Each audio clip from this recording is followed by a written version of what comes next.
What's going on, everybody? Welcome back to the Extra Innings Podcast. Your host, Elijah, here. And we're back with another episode today. It's crazy. This is episode 98. I don't even think, it's hard for me to even think that I did 98 podcast episodes. It's crazy. But coming to you today, Monday, March 2nd. You'll probably be listening to this either late March 2nd or probably March 3rd. I was originally going to record an episode yesterday, Sunday. Like I said, I was in Vegas. Like I said in the last episode, I went to Vegas this past weekend. I flirted with the idea of putting some money on the Yankees to win the World Series. The odds weren't great, which is why I'm actually going to talk about some power rankings today, because it doesn't match the odds and the bets that I saw at the MGM Sportsbook. It just didn't make sense considering what like the main power rankings that I'm seeing versus like what the bets were. Maybe there's no correlation. Again, I'm not huge in sports betting. It was kind of confusing. Anyway, got back yesterday and was absolutely gassed. So I wasn't going to do an episode, just did not have it in me to do it, nor did I have the energy. So we're here today. We're here today doing the episode. So here it is. But anyway, yeah, did flirt with the idea of betting some money on on the Yankees to win the World Series. Obviously, the team with the lowest, or I guess the one that had no return, basically. I don't know a whole lot about all the sports betting stuff. Maybe that's something I should get into, but I'm not trying to lose all my money. Was the Dodgers. Funny enough, I was like just messing with kind of the sports book stuff at Park MGM, and it was like, I think if I put like 150 or like 200 on like the Rockies to win the World Series, the odds were insane. I think if I put like a 200 down, I was going to make like $750,000 if they won the World Series. And I had so many people that were like, just do it. There's no way. That's a sure way to just lose $200. Statistically, I mean, again, no, I just couldn't see it in it to do that. It was just a sure loss. So I didn't do it. I actually forgot to put the money. I was going to put like 15 on the Yankees. Totally forgot to go back and do it. So here we are. But anyway, I digress. Today we've got a couple topics to talk about. Not a whole lot happening besides the fact that everyone's reporting. Everyone's getting ready for the WBC, which starts in like 2 days. I think it starts on Thursday. So that's exciting. Everyone that's pretty much playing in it has reported to their respective teams. We've had pictures of Austin Wells in a Puerto Rico jersey, which is crazy. We've had obviously Paul Skeens and Aaron Judge showing up, Bryce Harper talking about it. So we got a lot. But speaking of Bryce Harper, all right, that's going to be something that I've got on my docket today. It's actually first in line on my docket today because I haven't really talked about it. Obviously, there was, just going into it, this past offseason, there was a lot of drama between Phillies manager. I forgot what his name was. I don't know why it's his name. Dombrowski. Why am I talking? I get Dombrowski and Thompson confused. Again, I'm not a Phillies fan, so I'm not like super versed in their organizational stuff. But yeah, so Dave Dombrowski, obviously, baseball operations manager, kind of came out of nowhere early in the offseason. Obviously, the Phillies had a really heartbreaking loss or heartbreaking way to end their season this past year with the Orion Keckering just overthrowing JT Realmuto at home plate, which should have never even been the play. It was that was a brutal watch. It was a brutal watch. I vividly remember watching it. It was horrible. And again, heartbreaking way to end your season, right? And then they come out and a couple weeks later, Dave Dombrowski's talking to the media and he says that he did not believe that Bryce Harper was an elite player anymore. And he questioned whether or not he had it in him to be the star that he used to be. Bryce Harper's going into his age 33 season. I think that personally, I would be pissed. I would be so pissed if I was Bryce Harper. Because number one, when it comes to stuff like this, you normally keep that within the clubhouse. You keep that behind closed doors, especially with someone who signed a massive contract, who's still got plenty of time on his contract as a Philly. It would just be kind of like out of left field. Like, why are you taking shots at me kind of deal, right? Just really strange. And then I kind of like thought about it. And again, I've been kind of stewing on this because I didn't, this obviously happened a while back, but Bryce Harper's obviously been in the news a bit. Obviously he's going to be playing for Team USA. And I saw him today talking about it, so I was just like, I'm gonna talk about this because I have thoughts on it. So number one, Bryce Harper is one of those guys. Before we even get into the stats, because the stats speak for themselves, which is why it's kind of comical. So when it comes to everything so Bryce Harper, if for those of you guys who don't know, like Bryce Harper was a phenom in his younger years. I remember when I was probably like 12 or 13, because I was like probably 12, 13, and he was sick. Yeah, so that's about right. He was on the cover of Sports Illustrated at 16 years old, and he was marked the chosen one. And this was back when ESPN wasn't garbage like it is now. I mean, I don't know who watches ESPN anymore. The only time I see ESPN or even look at ESPN is when I'm at the gym in the mornings, and even then, it's pretty ridiculous.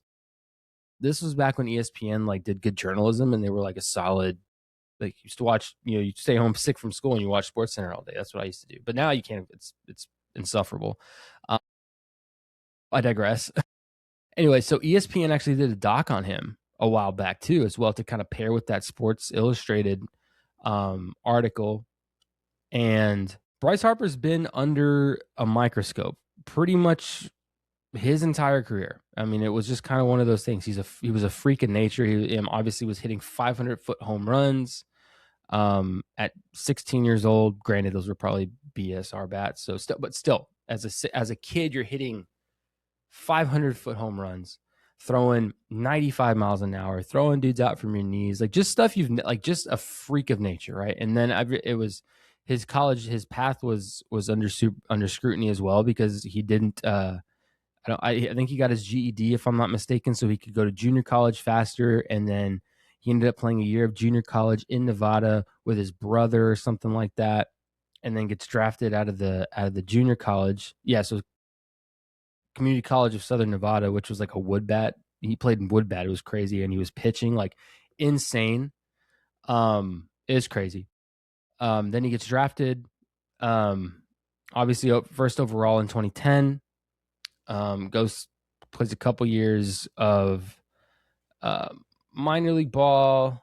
I think it was 2010, probably 2011, played a year of minor league ball, and then in 2012 he makes his debut.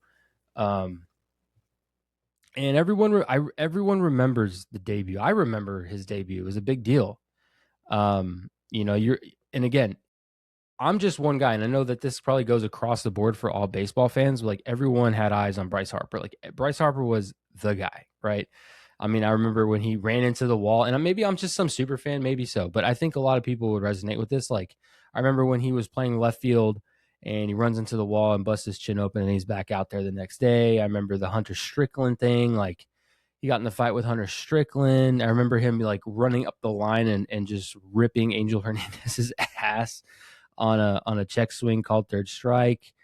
There's just been so much. There's been so much that Bryce Harper has done throughout his career that it's hard, because he is literally one of the biggest faces in baseball. Whether he's elite or not, I think is still like, classify it as you will, right? I mean, the dude's never batted below 243, I think, is the lowest he's ever batted, and that's at the 250 line. Like, that's still not even bad. That's like low, quote unquote. But like, you're looking at like, he batted 270 his first year in 2012, then 274, 273, 330, 243, 319, 249. I mean, career average. You're looking at a career average of 280 with a 906 OPS. A 906 OPS is, I mean, you're kind of if you're going to look statistically, you're kind of like hovering the line of what you want to classify as elite. Bryce Harper is still very much a great ball player. I think this whole thing has been really blown out of proportion on so many levels. I don't know why he would say something like that. Is he still elite? He's absolutely still elite. Oh, hair's all crazy, dude. Jeez. No, Bryce Harper is 100% still an elite player. So he has a couple off years, dude. He's been playing in the league for like 14 years. You're going to have some years where you just don't have it. And I get it, right?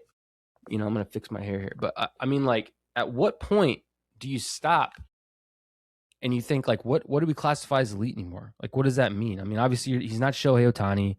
Obviously, I would put him up there with some of these guys, just not in that category, right? But like, he is very much an elite ball player. And, Bryce Harper came out and said, that stuff doesn't bother me. I don't need it for motivation. Yes, this, that, right? And then he was filmed taking batting practice with a shirt that said not elite. So I think, like, regardless of what he says, it has to bother you a little bit. You're a human. It would bother anyone to get that comment, right? So at the end of the day, looking at these career stats, he's very much elite. I think that it's unfair because he's Bryce Harper that he has a lot of eyes on him. He has a lot more scrutiny on him because of who he is and because of how his career has played out. I think that the fans, I think that baseball in general expect him to perform at a certain level. And even then, like, let's look at this.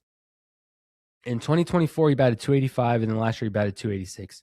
Granted, 293 in 2023, 286. So he technically hasn't had a 300 batting season since 2021. Obviously an all-star that year. Let's see here. So 878 in 20 OPS in 2022, then a 900 OPS in 2023. Granted, batted 293, but his OPS is still like damn solid, man.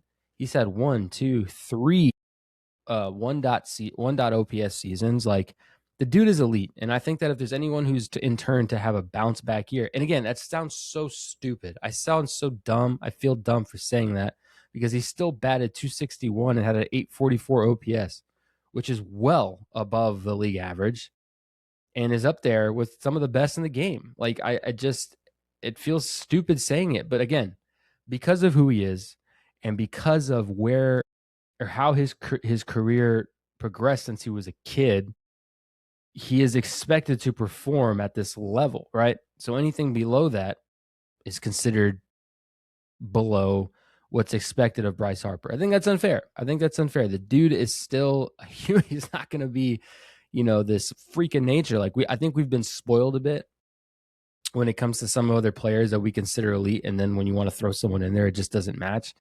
It's a weird place to be. So my opinion at this point, kind of bringing this full circle here to wrap this up, I'm a little shocked at the comments made by Dabrowski. I'm gonna be honest. I'm peeved, and I'm not even a Phillies fan. I'm a fan of Bryce Harper. I've kind of always been a fan of Bryce Harper since, like I said, forever. I think he's good for the game. He plays with excitement. He plays with a level of grit that, it's very uncommon amongst most of the league.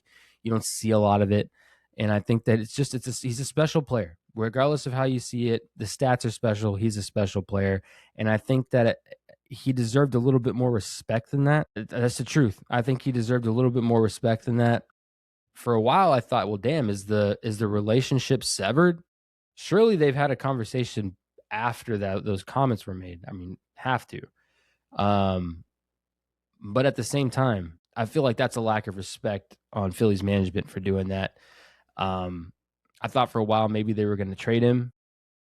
Maybe the relationship was severed. That appears to not be the case. Bryce Harper says he still loves Philly, wants to be in Philly. So it is what it is. But again, at the end of the day, my opinion, Bryce Harper is still elite. And if you want to call it a comeback year, which he'd have to literally bat maybe 0.3 higher and maybe get another point, another 100 points onto that OPS. And guess you're considered elite at that point. I mean, it's kind of crazy. He's like, if you want to give it a number, he's probably borderline elite, right below that at damn good, my opinion. So if anyone's going to have a comeback season, it's going to be Bryce Harper. And I'm excited to see what he does with Team USA. I know he's already hit a jack in spring training and now they're reporting. So I think it's going to be a good time. It's going to be a really good time. Since I came back from Vegas, my throat's been kind of nasty. All right. Next on the list, moving away from Bryce Harper. Oh, okay. So this is kind of weird. This is kind of a weird topic.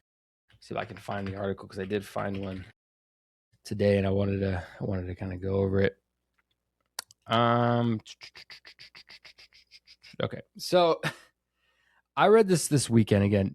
No shortage of what I find on Twitter, right? I read this tweet today the other day, sorry, that said, apparently Giancarlo Stanton cannot even open a bag of chips. Now, you would think, okay, you can't open a bag of chips, but we're expecting you to play baseball and expecting you to be able to handle the force of a 90-mile-an-hour fastball or whatever and hit it. but you can't open a bag of chips. It's just kind of, and maybe they're being facetious. Maybe it's kind of a joke. But I read that this weekend, and obviously last year we heard, or we didn't hear, it was true. He had tennis elbow in both elbows. Both elbows had tennis elbow, and he could not swing a bat for, about not half the season, but into June, right? Let me see. Yeah. So June 6th, I remember it was like June. So he didn't play until June 16th due to dealing with tennis elbow in both elbows. And it looks like that's still kind of persisting. And here's the thing, man. Before I even go further into this article and read some quotes, Giancarlo Stanton's 36 years old. Okay, 36 years old. Signed a mega contract however long ago with the Yankees coming from Miami. I remember when Stanton came, it was kind of a big deal. But I'm not going to lie. He's obviously gonna be probably a Hall of Famer at some point in his career, obviously, because he's another freak. But again, one of those things that taints his record is the fact that no, he doesn't have a World Series ring. Does not. And obviously, going to the Yankees, that's one of those things where it's like, gotta win a ring. Winning a World Series ring with all the accolades he has would complete the cycle, I guess, if you will, of what, an elite player, again, bringing back that term, an elite player, right? But no, just a legendary player, right? And Giancarlo Stanton has done some legendary type things in his career, just has not got that World Series, and we all know that he's looking for it. Same with Aaron Judge, right? We could say that for a lot of the people with New York, obviously. And again, the drought continues. The New York Yankees have not won a World Series since 2009. Close in 24, but not it, right? So it says. Seems to, as going back to Giancarlo Stanton, he seems to have accepted that he'll be in pain and can't do the things that many of us take for granted as normal. So as long as he can take swings, they asked if his elbow injuries have healed, and he said that'll never be the case. So apparently he's never going to heal. And someone said never, and he goes, not while I'm in this line of work. He said, you have your good days and your bad days, just like your mood and everything. I can't open a bottle. I can't open a bag of chips, a bag of anything. That's the way it is. I'm hoping he's joking. I, again, don't know the context of these quotes. I'm just kind of like, if you can't open a bag of chips, how the hell are the Yankees going to rely for you to hit, 3, 4, 5 in a lineup on a consistent basis? Now, granted, obviously, he probably won't be an everyday player. He wasn't an everyday player even when he came back in June. Boone says this. No doubt. We did that last year. There were days where he was playing, where playing was really tough for him, but he wanted to stay in there. There are days where he wanted to be in there and say, we have to stay disciplined because he's crucial to us. Sure.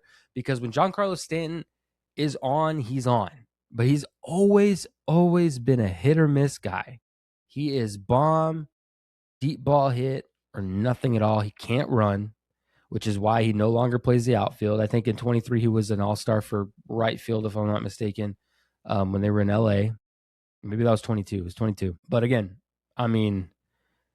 he's not the same player that he was, right? And last year, he played 77 games.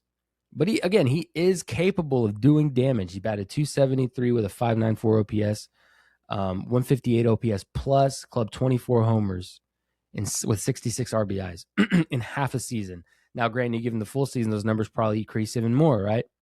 But he's averaged 28.2 home runs in 108 games per year, which is great. But I think personally you need more. And it's hard to really expect more with the situation that we've been given here. Personally, I think that's just the honest truth. He is obviously a leader in home runs. That's not a secret. Obviously, one of the most some of the most home runs in active players currently. But again, for me, thinking okay, we got him for maybe 3/4 of the year, if you want to call it that. And he was good. He was damn good. Don't get me wrong.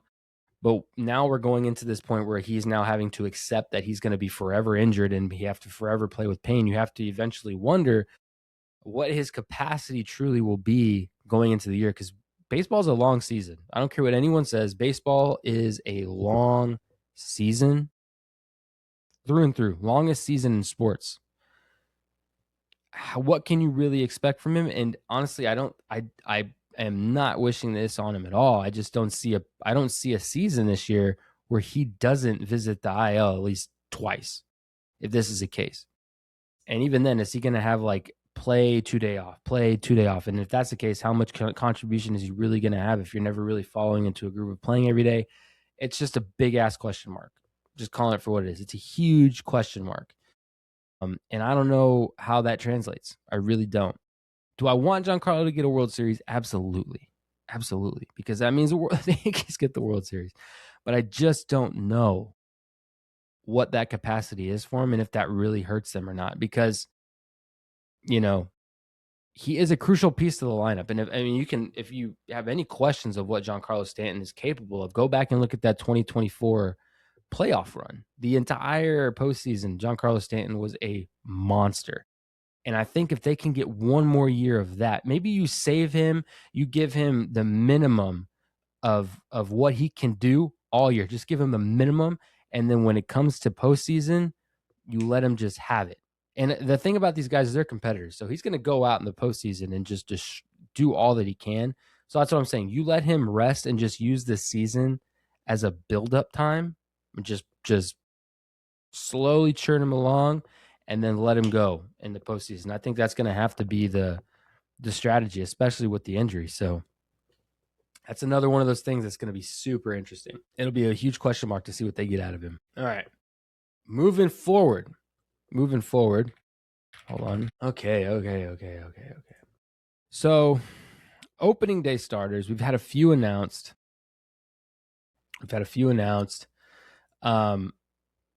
Some of these are obvious. Some of them are obvious. Let's see something real quick. So obviously, what the hell? Hold on. That's not what I wanted. Maybe this is there. Yeah, okay. So obviously opening day starter is a massive thing. We don't have all of them. I wanted to kind of go over the ones that have been announced so far. Obviously, there's teams dealing with some question marks. There's teams that are still trying to decide who it is. There's some that it really doesn't matter for, like the Rockies or, I don't know, the Angels. Like some of these teams, it just really doesn't give it to the guy with the most seniority at that point. It's not really a competition. But we do have some that have been announced. I kind of wanted to go through them here because it's kind of a big deal. I think the Mets decision for opening day is kind of strange, in my opinion. But it is what it is. So kind of going over some of the stats here. So Tom Seaver made 16 opening day starts, most in history, MLB history. Some other names, Randy Johnson made 14. I don't know Steve Carlton. I don't know Jack Morrison. I don't know Walter Johnson. But those guys are also on the list. But the most by 2 is Tom Seaver. So that's interesting enough. But now going into present day, we have a couple that have been announced so far, and one that was announced but is now kind of in jeopardy, and we'll talk about it. So the number one on here we got is the Boston Red Sox have obviously, and this is one of those that's duh. Garrett Crochet will make the opening day start for the Boston Red Sox. He's going to be entering his second season, interesting enough, making his third consecutive opening day start. And 3 for 3. Crochet is a monster, absolute monster. He finished second in AL voting, obviously behind, I don't know, Paul Skeens or I don't remember. I don't even know what side they're on, so I'm not even going to. That's the one thing I don't pay attention to ever is the AL and NL. It just doesn't. I never pay attention to it. I just know ball club and I know ball teams. So what it is. Whether he finished behind Paul Skeens or Skubal, I don't know, but he was second behind one of those guys. He compiled a 2.59 ERA and a 5.54 strike out to walk ratio in 32 starts. Made 32 starts. That's damn good. So Garrett Crochet will be starting for the Red Sox. Pretty solid. Another one that's pretty damn obvious. Obviously, Tarek Skubal will be starting opening day for the Tigers. And back-to-back Cy Young Award winner. 2 consecutive AL Cy Young Award winners. Cy Young winners award.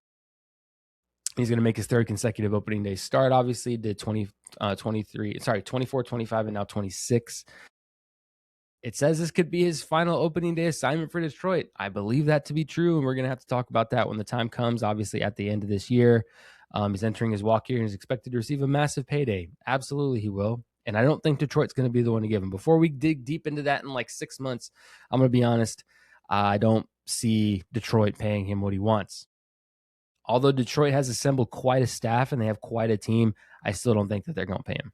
not a chance in hell, especially with them signing Framber for the amount that they signed him. It's almost like they had brought in the replacement, knowing full well that they're not going to retain Tarek School. So it is what it is. So Tarek School is starting for the Tigers.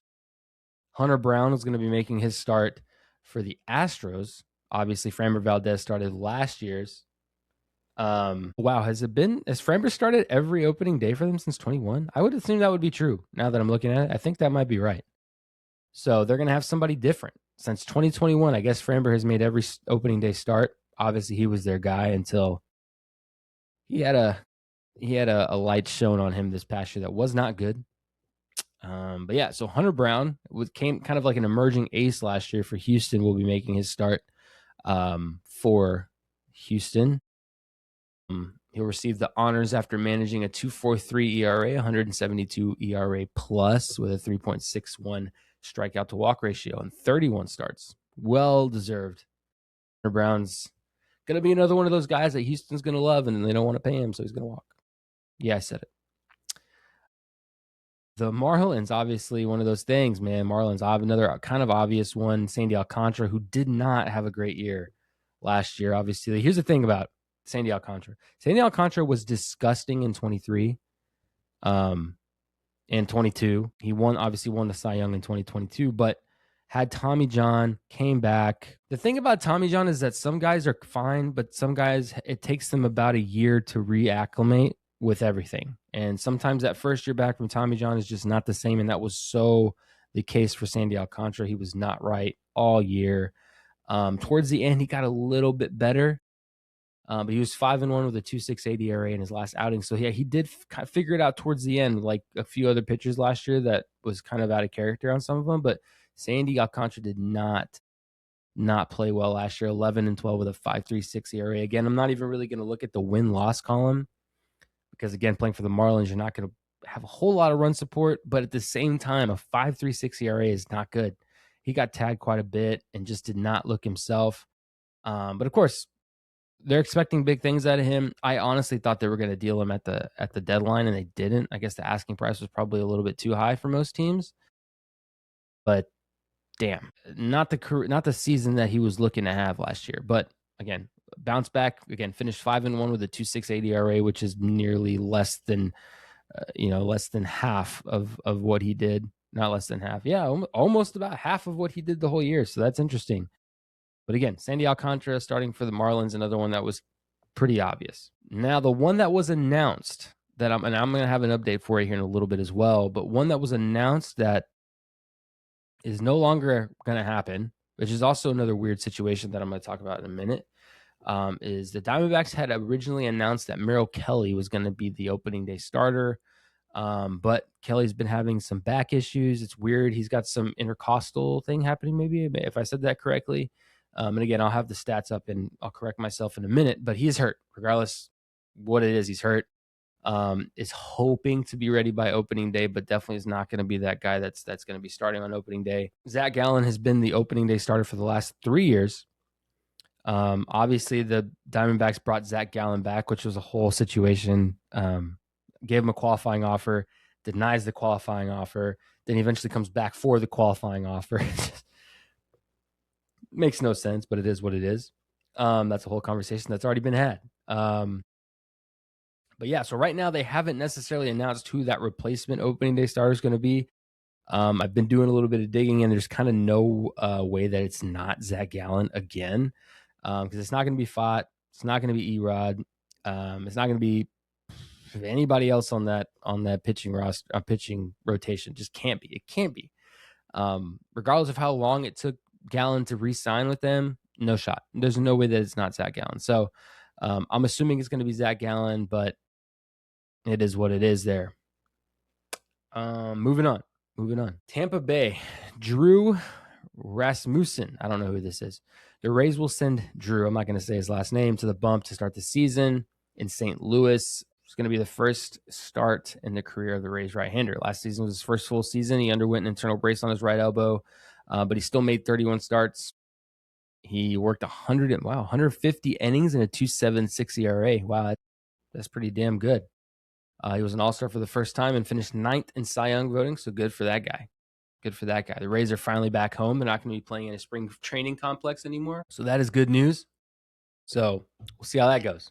Again, it's the Rays, kind of just one of the, I don't know. And lastly, one that shocked me. It really did shock me. The New York Mets announced that Freddie Peralta is going to be their opening day starter. They just acquired him a couple weeks ago in a 4-player trade. I guess it wasn't a couple weeks ago. Wow, it was in January. Wow, it feels like it wasn't that long ago. But again, another pitcher that they needed. The Mets, and obviously we're going to talk about power rankings a little bit later because I got some beef with that. The Mets have so much pitching, and it's kind of weird.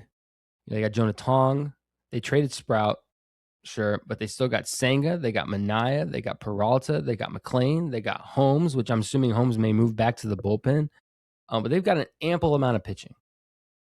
And they had guys that were already there. McLean came out of nowhere and showed them that he was ace material all year long. I really thought that they were going to give it to McLean. I really believe that in my heart and soul that Nolan McLean was going to be the guy. And then they gave it to Freddie Peralta, which is super strange.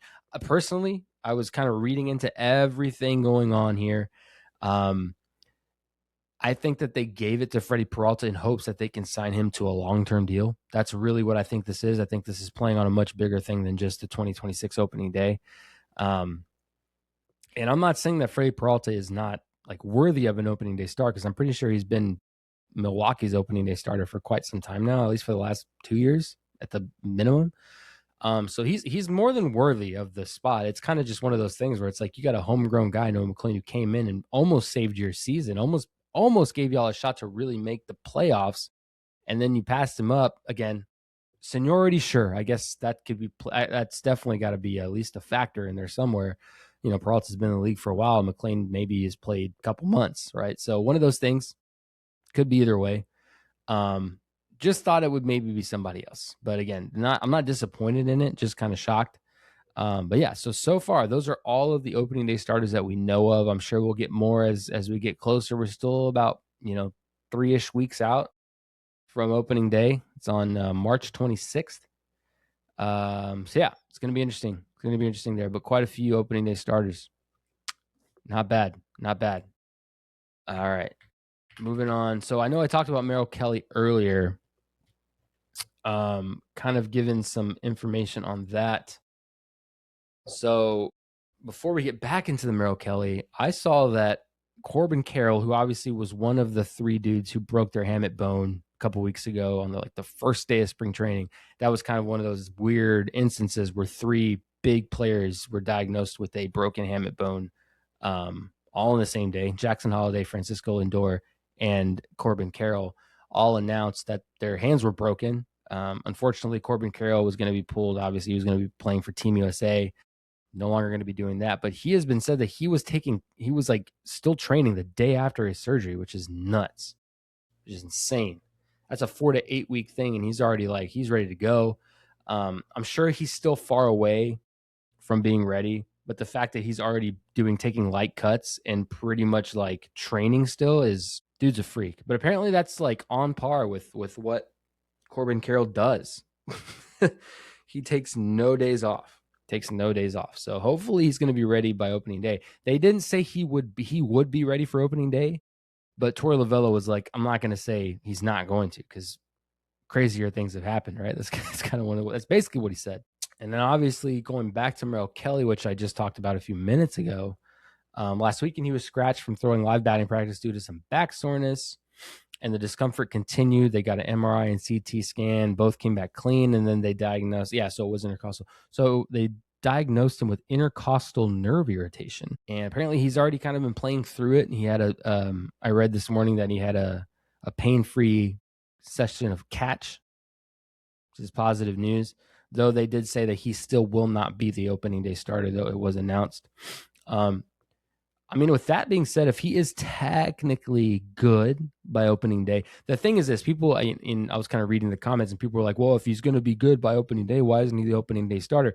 These guys have plans; they have schedules, right? Each player is given an individual schedule, and injuries, discomforts, any adjustment to that schedule that sits them out days, they have to pause the schedule and then start the schedule again when they're cleared or they're feeling more healthy to get back into it. So you got to think, if Merrill Kelly was planning on doing this, and he's out for 5-6 days, that timeline that he had is now pushed, and they may alternate that schedule to accommodate for the injury, to slow it down at the beginning before they gradually ramp it back up, right? Because if you think about it, if he was still throwing all this time, he'd probably be ramping it up even more, which they're going to have to cease that and start at a different location.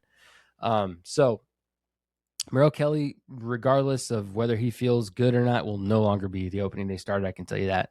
But it's looking like he might be good for at least by the start of the season, and will pitch at least on the back half.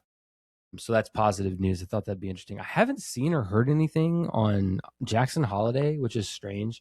And I haven't seen or heard anything on Francisco Lindor. Okay, so 2 days ago, we got an update on Jackson Holiday. Let's see if we can see. He began throwing a baseball after having his hamate bone removed. So apparently when you break this bone, by the way, they just remove it completely.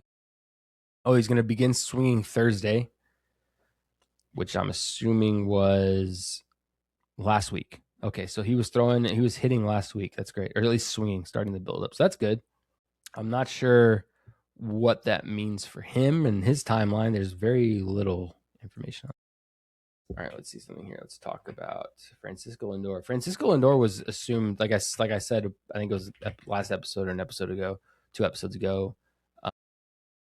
He was expected to be ready by opening day. Let's see. Progressing accordingly. I'm assuming that it's not like this crazy. You have to let it heal and you ease into it, but it's not going to be like this debilitating injury.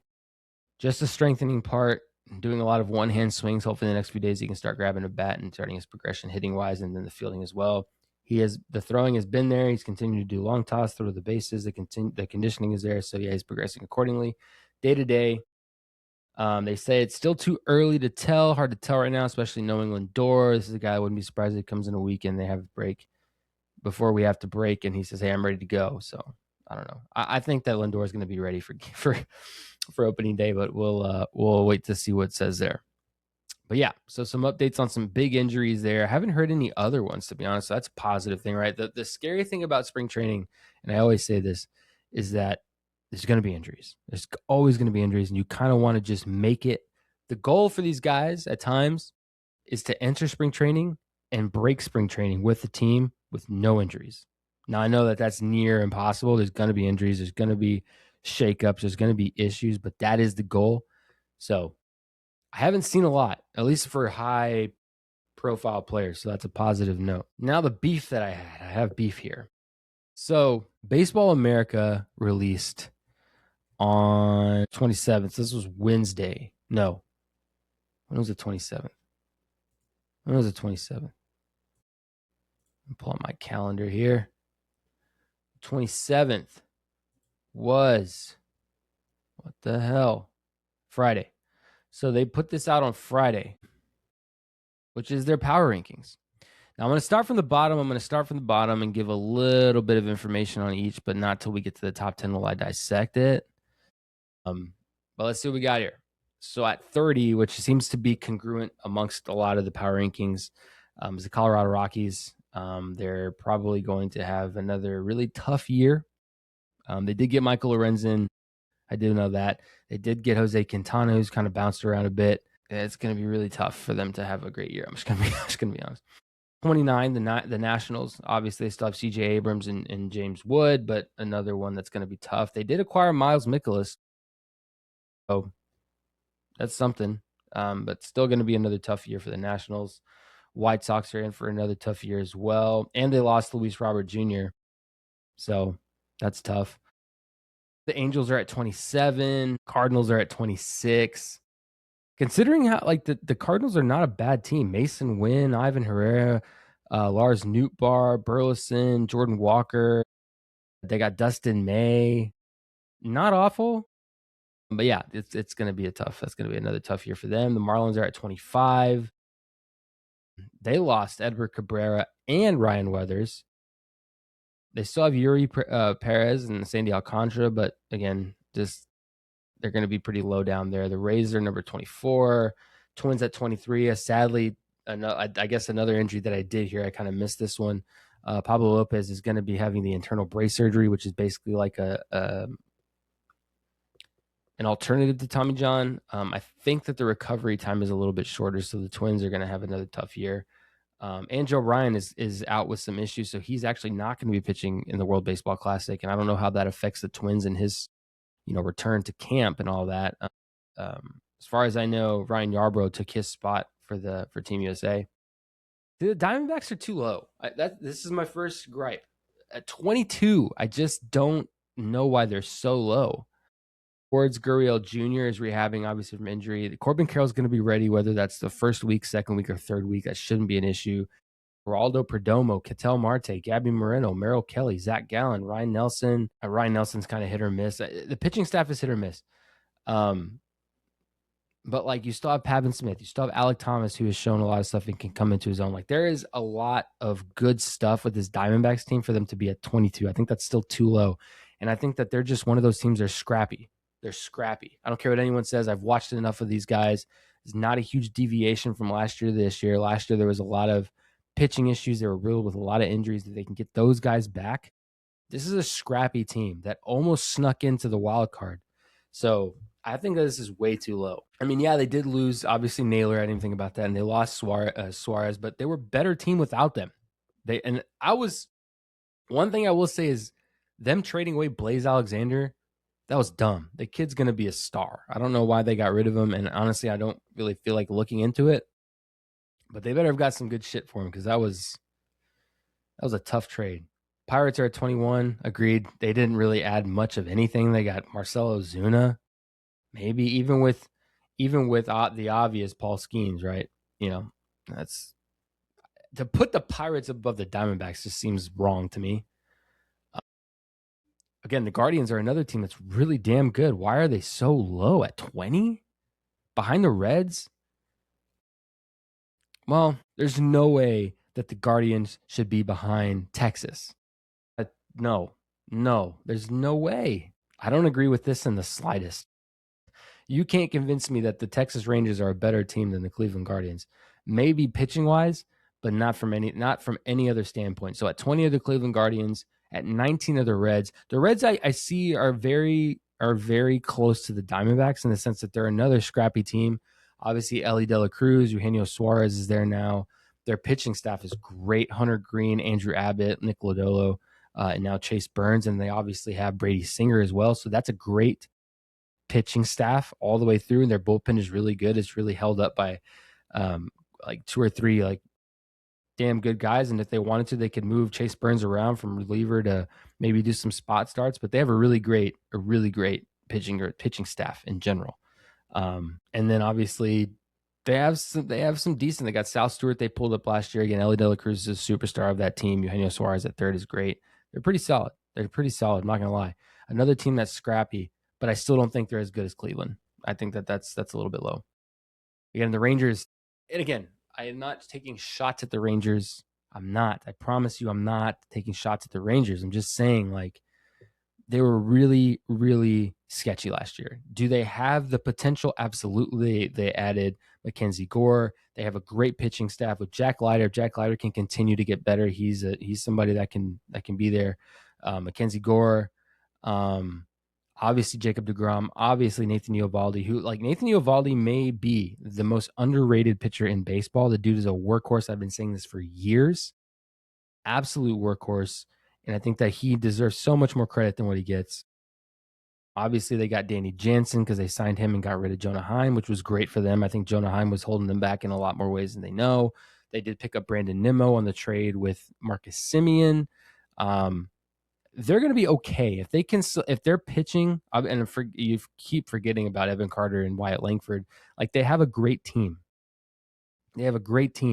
But they have to be able to put it together and perform in unison. That's the biggest thing, because when the pitching's great, the hitting's gone. And when the pitching's bad, the hitting's there, but it's not enough to cover up the pitching deficit. And they need to, if they can put it all together and literally what I just said, put it all together and play well together, they're a dangerous team. But until they show me that, which they didn't show last year, it's really hard for me to say that they're at 18. On paper, they're 18.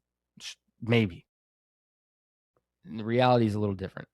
The Giants are at 17. Honestly, I don't watch a lot of Giants baseball, and I don't have a whole lot of insight on them to be really, to really go against it. Obviously, Devers, they did sign Arise, and Bader, they did sign Bader. I don't really know much else. I think they signed Willie Adames a couple years ago and Matt Chapman. The thing is that the Giants have a lot of money, but for some reason, no one wants to go play in San Francisco. It just seems like they're just not the destination for big players. They're always in on the guys. They're always making offers, and it just never seems to be enough. Or there's just something holding back guys from wanting to go to San Francisco. They do get guys. Don't get me wrong. They're getting players. It's just not the big ones, and they're like San Francisco's like that team they're just needing that one thing to just put them over the hump, and then they'll be really good. So we'll see. Obviously, Logan Webb's a great piece to that pitching rotation. They did lose Justin Verlander, but we'll see. Houston Astros are at 16. Houston's another one of those teams, man, that last year just were not good. They were just not good. They didn't have Jordan all year, which probably played a big piece to it. A lot of pitching injuries. Hunter Brown was a shining light there. They did get that Tatsuya guy, the Japanese dude. I think I said that right. Maybe I butchered it. Obviously, have Carlos Correa. They have Altuve, Walker. Yeah, it's going to be another one of those years. If they can stay away from injuries, they got a chance. The Astros are one of those teams that you never really count them out, but at the same time, sometimes you have to. The one that I was shocked when I first read this before I came on here, number 15 is the Athletics. Now, the Athletics are weird because for a while they were under a lot of scrutiny, be it for not spending, for a lot of stuff happening in the clubhouse, but literally not because of the personnel in the clubhouse, just because the clubhouses were garbage in Oakland. There was just a whole lot of stuff happening in Oakland. Obviously, they signed that whole thing. They're going to be the Las Vegas, whatever. Right now, they're playing in Sacramento, but they have a lot of young talent, like a lot. You're talking Nick Kurtz. You're talking Brent Rooker, Lawrence Butler, Soderstrom, Langliers, however you pronounce his name, Jacob Wilson. They've got a solid core of young guys. And the thing is that they're signing them to extensions, which is surprising to me. I'm just kind of like, the A's signing extensions. They even got Luis Severino. I forgot his first name. Why am I blanking on his first name? Severino. They signed him to a big contract. They got Denzel Clark, who's homegrown. They have a lot of great pieces. I think why there's Nick Kurtz is going to be, it has to be top 5 first basemen in baseball right now. Hands down. The dude's a monster. And I think he's probably next to get an extension. But the thing with him is that, I think that he knows the value that he holds, especially amongst the entirety of first basemen in the league. And I think he may want to get paid. So I don't know if he will actually accept an extension. Depends on how well he wants to stay and play. And pretty much you're playing in Vegas. This is your thing. You're playing there. It's a new era of athletics ball. So it's going to be interesting. But I agree with that. I think that if they can, if all those guys can put it together and have a great year, the Athletics are looking to do some damage. And it's kind of cool that the Athletics are doing something with this young core they've got. 14 of the Padres. For a team that has so much star power, for them to be so low is kind of funny to me. But it just makes sense. It's true. Even with the addition of Mason Miller, they have Joe Musgrove coming back. Nick Pivetta. They got Michael King. They got him back. They signed Nick Castellanos. They have Yerman Marquez. They have obviously Jackson Merrill. They have Tatis, Machado. So I mean, a good core guys. They have a good group of dudes. But it's the same thing. Can they put it together? Because they seem to always get to that same point and just can't. They're kind of like the Giants. They just can't get over that hump, man. It's just one of those things. The Royals are at 13. See, that's stupid. The Royals need to be flipped. I mean, the Royals need to be flipped there. I don't have faith in what the Royals have. I know that they have a lot of young talent. I know they have the Jack Caglione, but I'm still not super impressed with him. The Vinny Vascantino, I get the guy can mash, but again, not super impressed. I mean, Aside from Bobby Witt Jr., I'm still missing a lot. They obviously, Cole Reagans is leading that rotation. Obviously, they have the vet in Salvador Perez, who continues to just play well at defying age at 35. But still, all that to say, I'm just not impressed with the other young guys they have. Not impressed enough for them to be above San Diego. And not a chance. No, not a chance. 12 Detroit Tigers. I feel like that's right. That's right. A lot of new guys coming in, a lot of star power, but it's going to have to be proven. And again, this is all preseason, right? So granted, some of these are definitely going to shift around. But again, Tarek Skubal, Framber Valdez, and Justin Verlander. You obviously have Kenley Jansen. So I think it's accurate. Once we see what they can really do, you got something there. Orioles at 11. I think simply just the purchase of Pete Alonso was what set them a little bit higher, because now your infield with Jackson Holiday healthy. You have Jackson Holiday, Pete Alonso, Gunnar Henderson. If Adley Rutschman can play well, Adley Rutschman has been non-existent for 2 years now. And they're really waiting for him to get right, because he does carry a big presence, whether it's behind the plate and it's at the plate. Like, we've seen it. You need him to be better. But I agree with this. And then obviously their pitching staff is really great. Zach Eflin, Kyle Bradish, they just got Chris Bassett, and Trevor Rogers, so they have a decent pitching rotation. And then they obviously got Ryan Helsley. So it'll be interesting there. But another one of those kind of prove me wrong kind of deal. Cubs are at 10, another one that's probably jump-started because of the Alex Bregman signing. They played well in the postseason. There's another scrappy team with Dansby Swanson, Nico Horner, Seiya Suzuki, Michael Busch, and then Pete Crow Armstrong's a big star. But again, one of those things, you got to prove that you're, within the top 10, because now we've marked the top 10, and it's the Cubs are at 10. I just think that there's a lot that needs to be proven, a lot. But again, plenty of star power and plenty of ways that they can prove that they're a good ball club. It's just going to be a matter of time. Another one that I don't understand, I'm going to read this one verbatim because I just don't get why they're 9 after trading away. They traded away a big piece.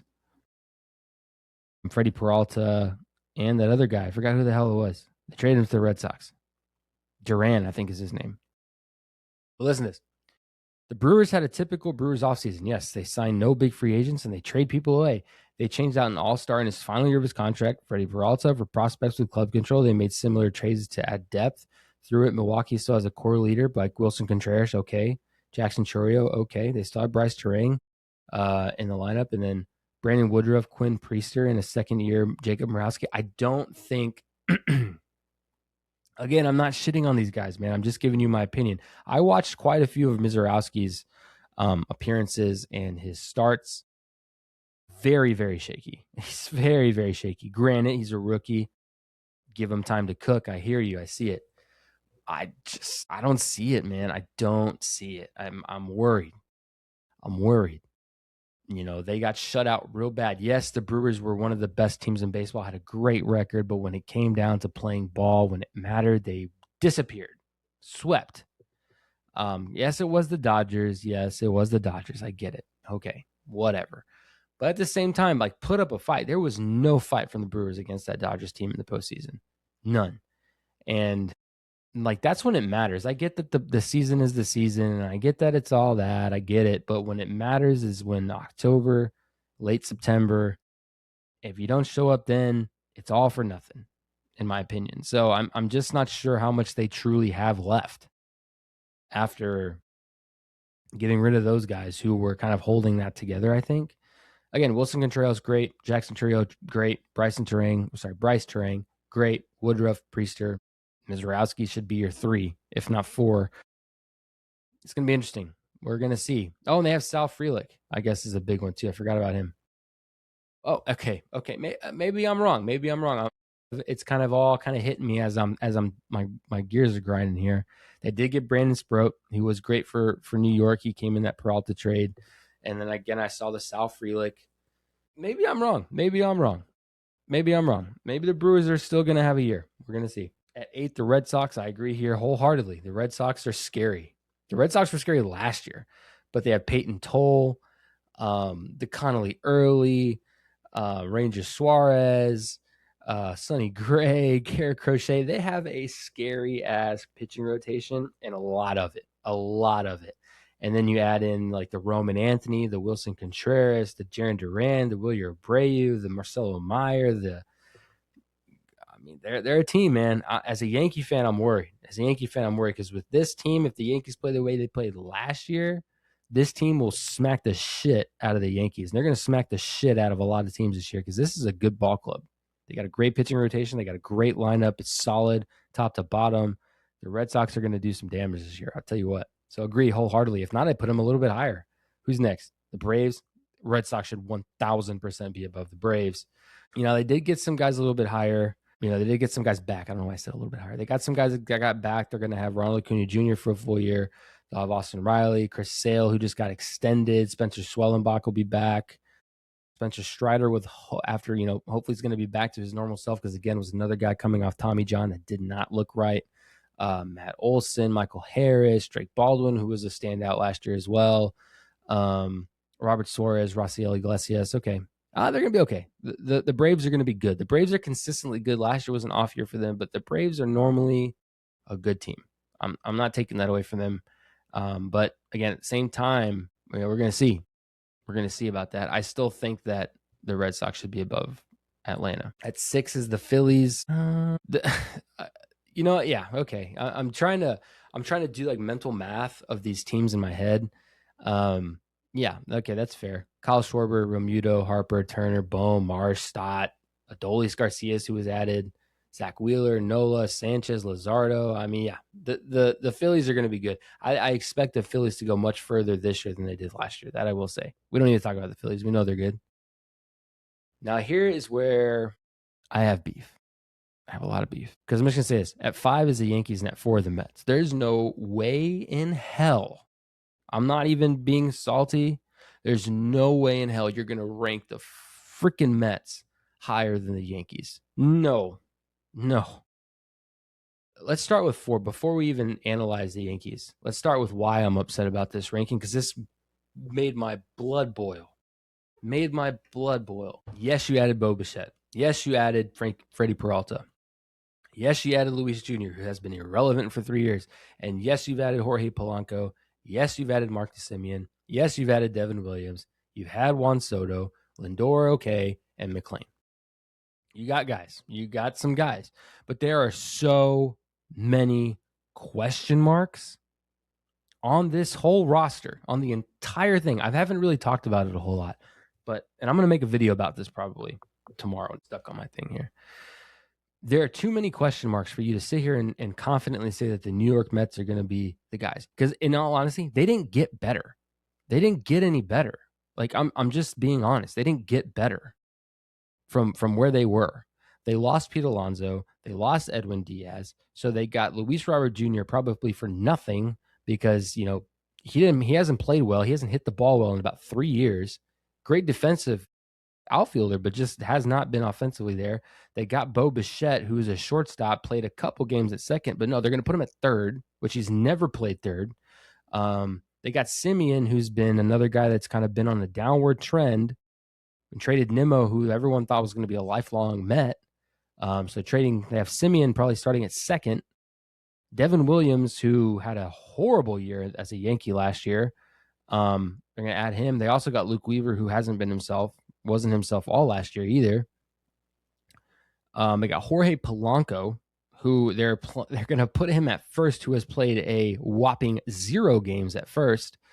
There's just, again, too many question marks, way too many. And listen, I'm a fan of their pitching rotation. I'm not a guy who doesn't like the Mets. I have Mets shirts and hoodies. I'm not a guy who hates the Mets. I'm just being honest with you. I'm just telling you from an purely analytical standpoint, the Mets subtracted a lot. So if the Mets were here, right? If the Mets were here, I'm looking at the camera. I don't ever really do this. The Mets are here. They lose Pete Alonso.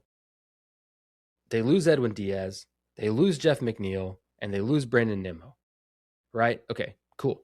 You add Luis Robert Jr., you add Jorge Polanco, but the thing is you're playing Jorge Polanco at a position he's never played before. You get Bo Bichette, but he's not playing at a position he's ever played before.